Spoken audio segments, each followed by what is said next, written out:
You keep calling it self-sabotage, but what if that's not the problem? What if it's not a lack of willpower or discipline? What if you're just trying to follow habits that don't fit who you are or who you're becoming? This daily dose of mindset is your reminder that misalignment masquerades as self-sabotage. When your habits, your routines, or your environment don't match your real values or needs, you'll always feel like you're failing.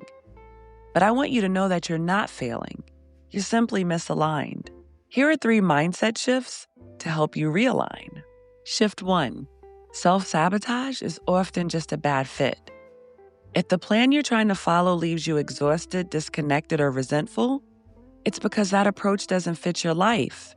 And when something doesn't fit, your brain will resist it no matter how hard you try. The fix isn't more discipline. It's a better match. Shift 2. Misalignment feels like self-sabotage because you're forcing it. When you ignore your own rhythm, your energy, your lifestyle, your personality, just to follow someone else's strategy, of course it doesn't stick. It's like forcing a puzzle piece where it doesn't belong. You don't need to push harder. You need to pause and ask yourself, what actually supports me right now? Shift 3. Real change flows from alignment, not pressure. When your habits reflect your values and your identity, they feel natural, not forced.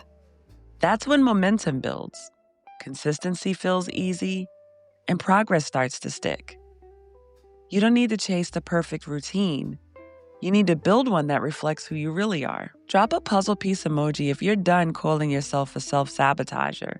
And tell me, what's one small change you're making today to better align your habits with your life? And remember, we can share our journeys, but we should never compare them.